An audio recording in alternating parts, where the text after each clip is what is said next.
Hello students, in the previous lecture we discussed the structure of plasma membrane. In today's lecture we will talk about the functions of the plasma membrane.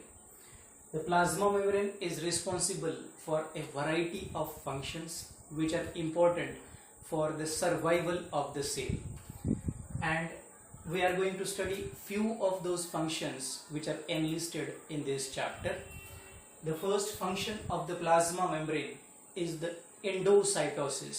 Endocytosis का मतलब होता है जो cell के बाहर पड़ा हुआ material है, न्यूट्रिएंट्स हो सकते हैं, चाहे वो कोई पैथोजेंस लाइक वायरसेस, बैक्टीरिया हो सकते हैं, इन सब्सटेंसेस को या कोई मॉलिक्यूल्स हो सकते हैं, इनको सेल के अंदर लेने वाला जो प्रोसेस होता है, बल्क में इन मॉलिक्यूल्स को या सब्सटेंसेस को सेल के अंदर लेने वाले प्रोसेस को हम कहते हैं एंडोसाइटोसिस. एंडो का मतलब इनसाइड, साइटोसिस का मतलब इनसाइड द सेल. ओके, तो एंडोसाइटोसिस में what happens, intake of substances in bulk amount by infolding और इनवैजिनेशन ऑफ द प्लाज्मा मेम्ब्रेन. ये इस तरीके से प्लाज्मा मेम्ब्रेन इनफोल्ड होता है या उसका इनवैजिनेशन होता है, and that results in intake of the substances which are present on the outside of the cell or the plasma membrane. Suppose यहाँ पे ये एक सेल है जिसका ये प्लाज्मा मेम्ब्रेन है. This is cytoplasmic side and this is the extracellular side of the cell. And इस extracellular side में कुछ nutrients या कोई बैक्टीरिया या वायरस पड़ा हुआ है.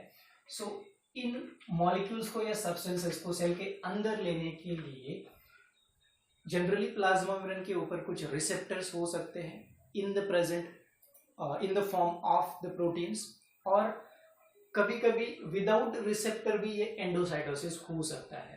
तो endocytosis occurs either with the help of receptors और without the help of receptors. Okay, but ये कैसा भी हो एंडोसाइटोसिस, तो बेसिकली एंडोसाइटोसिस में क्या होता है, इस तरीके से प्लाज्मा मेम्ब्रेन अंदर के साइड में साइटोप्लाज्मिक साइड में फोल्ड होता है, and then these two sides of the plasma membrane, this side and this side, they fuse with each other, and after the fusion they release this vesicle infolding into the cell, and these two parts of the cell membrane they fuse with each other completely.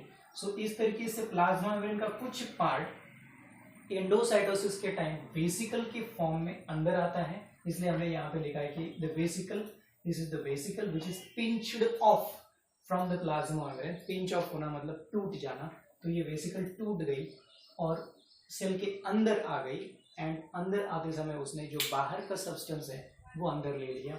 इस तरीके से क्या होता है, endocytosis होता है. So the fluidity of the plasma membrane is responsible for this nature or the function of the plasma membrane, that is endocytosis.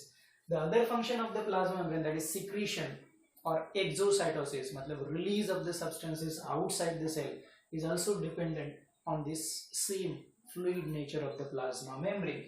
So suppose यहाँ पे सेल के अंदर कोई metabolic waste product बन गया due to metabolic reactions, और इस waste product को सेल के बाहर भेजना है, तो जनरली ऐसे वेस्ट प्रोडक्ट्स वेसिकल्स में पैकेज किए जाते हैं.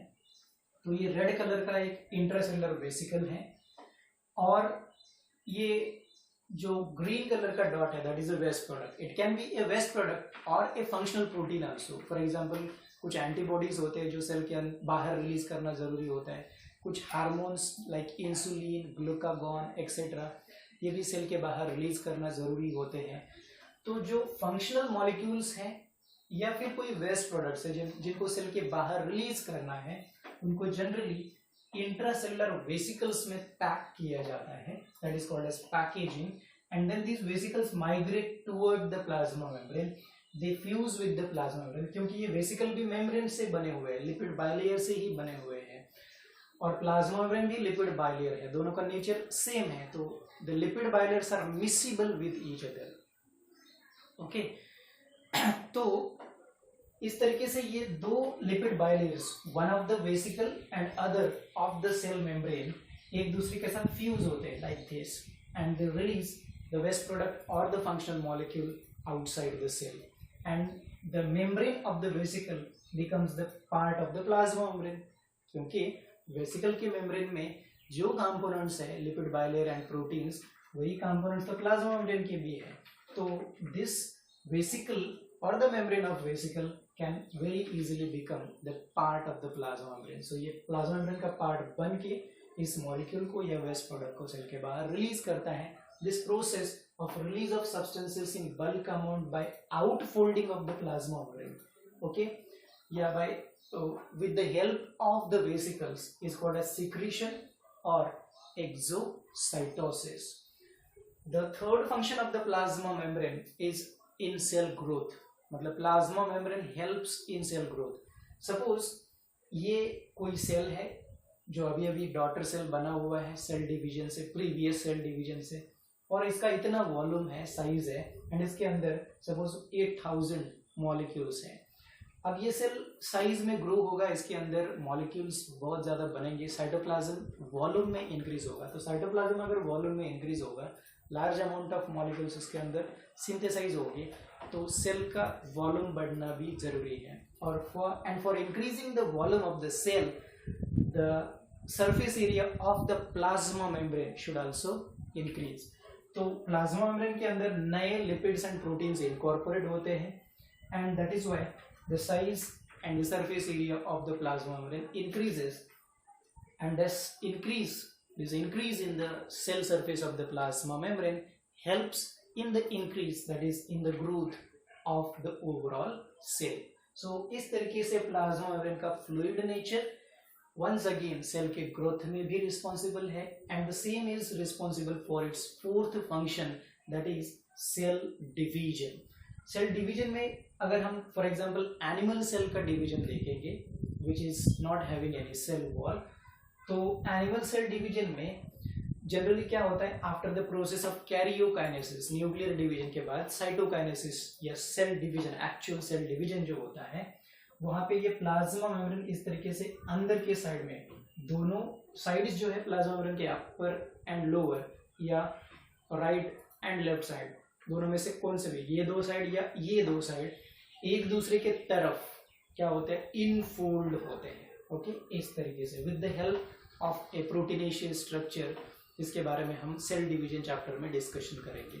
लेकिन अभी यहाँ पे सिर्फ हम ये देख रहे हैं कि the two sides of the plasma membrane they fold inside, and this infolding migrates very close to each other. So बाद में क्या होता है कि ये दो मेम्ब्रेन्स, दोनों साइड के मेम्ब्रेन्स एक दूसरे के साथ फ्यूज होते हैं, एंड इस साइड का एक अलग सेल बनता है, इस साइड का एक अलग सेल बनता है। तो एक लार्जर सेल से दो स्मॉलर डॉटर सेल्स बनते हैं due to the process of cell division, and this type of cell division is possible again due to the fluid nature of the plasma membrane. Okay, the next function of the plasma membrane is to create or establish intercellular connections. Surrounding में जो neighboring cells है उनके साथ connections establish करने के लिए, connections बनाने के लिए plasma membrane help करता है। तो इस तरीके से यहाँ से ये दो cells अपने अपने प्लाज्मा मेम्ब्रेन के हेल्प से एक दूसरे से कनेक्ट किए जा सकते हैं या हो सकते हैं। अब जो लास्ट फंक्शन हमको देखना है सेल मेम्ब्रेन का, that is transport across the cell membrane, which is very important, that we will see after few seconds.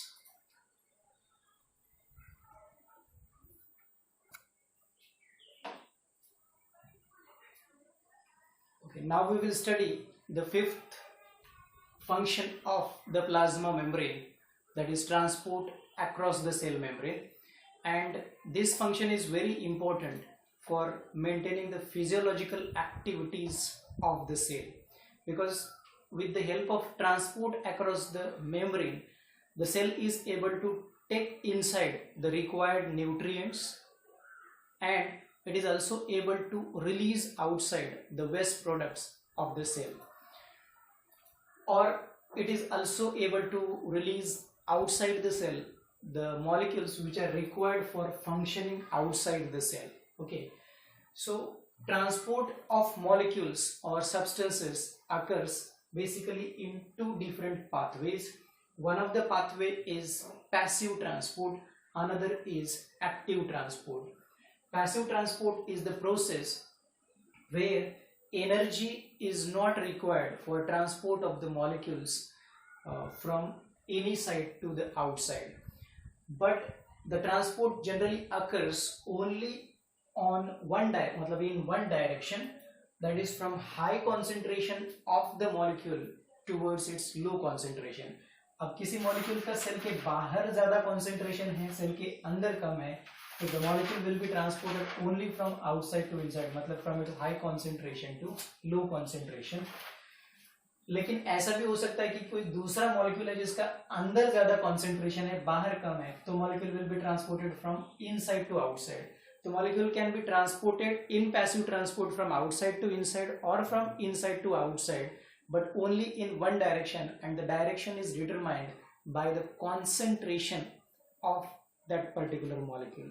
तो जहां पे ज्यादा concentration होगा वहां से कम concentration की तरफ molecule का transport होता है in passive transport, and this is called as transport along the concentration gradient. मतलब high to low concentration transport मतलब transport along the concentration gradient.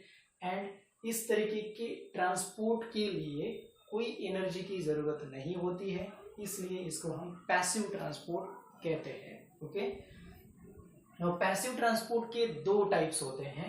The first type is simple diffusion and the second one is facilitated diffusion. Okay, तो suppose ये cell है, ये cell membrane है, तो इस cell membrane के अक्रॉस कैसे सिंपल डिफ्यूजन, फैसिलिटेटेड डिफ्यूजन या एक्टिव ट्रांसपोर्ट होता है, that we will see here.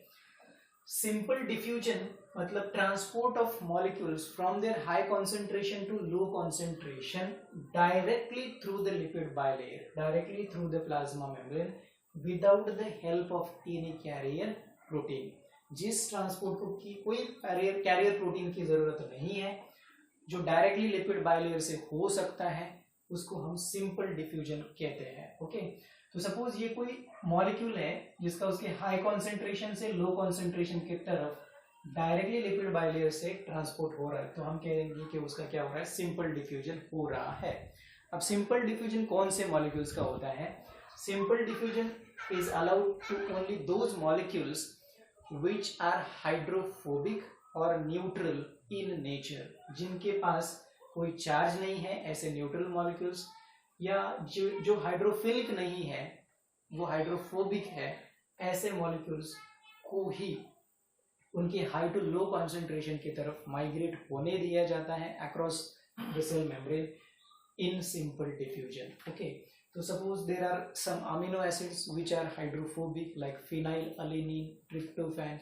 There are some amino acids which don't possess any charge at the cellular pH. तो ऐसे मॉलिक्यूल्स को सिंपल डिफ्यूजन से transport किया जा सकता है. Okay, you will have to remember the molecules which are either neutral और hydrophobic in nature, they are only allowed to migrate by simple diffusion. और ऐसा क्यों?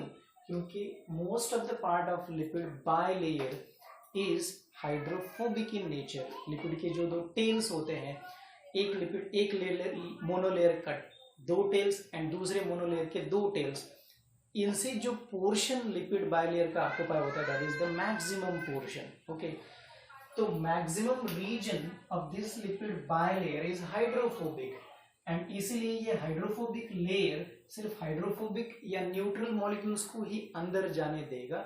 Hydrophilic molecules will not be able to interact with the hydrophobic lipids, and that is why hydrophilic molecules and charged substances will not be able to enter directly through the lipid bilayer. Okay, इसलिए charged molecules का या species का या ions का and hydrophilic molecules का simple diffusion कभी नहीं होता है, उनका हमेशा facilitated diffusion या active transport होता है. अब हम देखेंगे the second type of passive transport, that is facilitated diffusion. तो जो molecules charged है या हाइड्रोफिलिक है, उनका भी अपने हाई कॉन्सेंट्रेशन से लो कॉन्सेंट्रेशन की तरफ, आउटसाइड टू इनसाइड, या फिर हाई कॉन्सेंट्रेशन से लो कॉन्सेंट्रेशन की तरफ, इनसाइड टू आउटसाइड ट्रांसपोर्ट हो सकता है. But that transport requires a special type of carrier protein. तो ये कैरियर प्रोटीन हाइड्रोफिलिक सब्सटेंसेस को एंड आयंस को उनके हाई टू लो कॉन्सेंट्रेशन की तरफ माइग्रेट होने देता है। एंड बिकॉज दिस माइग्रेशन या transport is facilitated by a carrier protein, this type of passive transport is called as facilitated diffusion. okay, तो मॉलिक्यूल्स का इस तरीके से सिंपल या फैसिलिटेटेड डिफ्यूजन होगा अपने हाई टू लो कॉन्सेंट्रेशन की तरफ, which does not require energy and hence called passive transport. अब अगर वाटर का भी इसी तरीके से अपने high concentration to low concentration की तरफ, आउटसाइड टू इनसाइड या फिर inside to outside, from high to low concentration transport होता है, तो उसको हम कहते हैं osmosis. So the diffusion of water is referred as osmosis. और वाटर का जो सिंपल डिफ्यूजन होता है वो बहुत कम होता है, क्योंकि वाटर है खुद के साथ इंटरेक्ट करते हैं वाटर के मॉलिक्यूल्स, तो water is hydrophilic and that is why water molecules can not cross hydrophobic lipid bilayer very efficiently. इसलिए वाटर का भी सिंपल डिफ्यूजन बहुत कम होता है। वाटर का जो ऑस्मोसिस है या डिफ्यूजन है वो फैसिलिटेटेड डिफ्यूजन ज्यादा होता है। एंड वाटर का फैसिलिटेटेड डिफ्यूजन करने के लिए जो यहाँ पे चैनल प्रोटीन्स होते हैं या पोर्स होते हैं, जो प्रोटीन्स ट्रांसमेम्ब्रेन प्रोटीन्स होते हैं, they are called as aquaporins. Aqua means water and porins means transmembrane proteins which allow the transport of certain substances. तो वाटर इस सब्सटेंस का जो प्रोटीन्स या चैनल्स क्या करते हैं, ट्रांसपोर्ट अलाउ करते हैं from its high to low concentration, ऐसे प्रोटीन्स को हम एक्वापोरिन्स कहते हैं।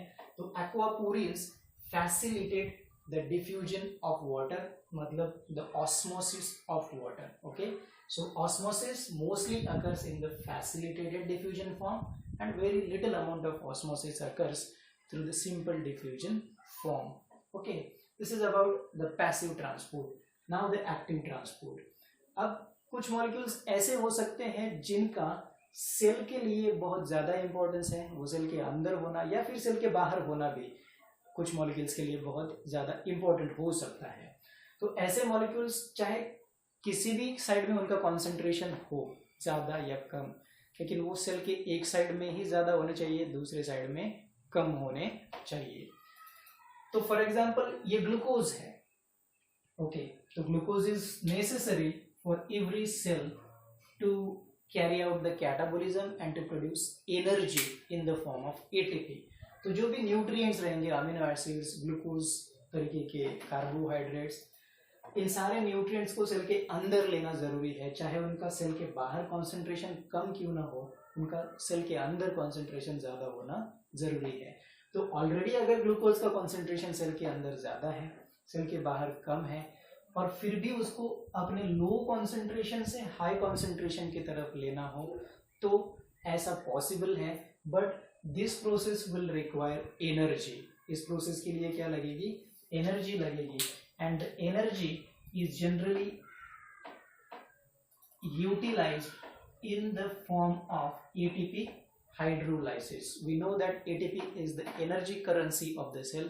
ATP के फॉर्म में सेल के अंदर एनर्जी प्रेजेंट है, और ATP का अगर एक बॉन्ड जो third phosphate and second phosphate को एक दूसरे के साथ जोड़ता है, वो बॉन्ड क्लीव किया जाए, ब्रेक किया जाए, तो उससे large amount of energy release होती है, and that energy of ATP hydrolysis, ATP breakdown can be used to transport the molecules from their low concentration to high concentration. तो इस तरीके से ATP का ब्रेकडाउन होगा into ADP and inorganic phosphate, मतलब ये फॉस्फेट ADP के साथ अगर जुड़ता है तो ATP बनता है, और ATP से टूट जाता है तो ADP प्लस इनऑर्गेनिक फॉस्फेट बनते हैं। तो इन ADP एंड इनऑर्गेनिक फॉस्फेट के बीच में जो बॉन्ड था वो ब्रेक होके दोनों सेपरेट हो गए, और वो बॉन्ड ATP के फॉर्म में था, तो इसलिए हम कहते हैं कि ATP का हाइड्रोलाइसिस होके ADP एंड इनऑर्गेनिक फॉस्फेट बनते हैं। लेकिन in the process of hydrolysis the bond is broken, high energy bond is broken, which releases energy, and that energy is utilized for transporting any molecule from its low concentration to high concentration, and because this process requires energy, it is called as active transport. अगर कोई process without energy होती है तो वो passively हो रही है, और अगर कोई प्रोसेस एनर्जी खर्च करके हो रही है तो दैट इज occurring actively, ऐसा हम कहते हैं. Okay, so here again the molecule may be transported from outside to inside or from inside to outside, but in both the cases it will be transported from its low to high, from its low to high concentration. That is why called as active transport. The active transport always occurs from low to high concentration and it always requires a carrier protein. Okay, active transport doesn't occur through the lipid bilayer like the simple diffusion. It always requires carrier protein, matlab it occurs like facilitated diffusion, but the difference is that facilitated diffusion occurs from high to low concentration and does not require energy, and active transport always occurs from low to high concentration and requires energy. An example of active transport is Na plus K plus pump. Okay, animal cells के मतलब human cells के plasma membrane के ऊपर भी ऐसे Na plus K plus pumps होते हैं. तो जो भी प्रोटीन या कैरियर प्रोटीन एनर्जी यूज करके मॉलिक्यूल्स का ट्रांसपोर्ट करता है उसको हम पंप बोलते हैं. ओके, हार्ट को भी हम पंप बोलते हैं क्योंकि हार्ट भी क्या करता है, एनर्जी यूज करके ब्लड को पंप करता है. ओके, या जो मोटर होता है हमारे पास घर में, पानी को लोअर फ्लोर से अपर फ्लोर के तरफ टंकी में ट्रांसपोर्ट करने के लिए जो मोटर होता है उसको भी हम जनरली क्या बोलते हैं, पंप ही तो बोलते हैं.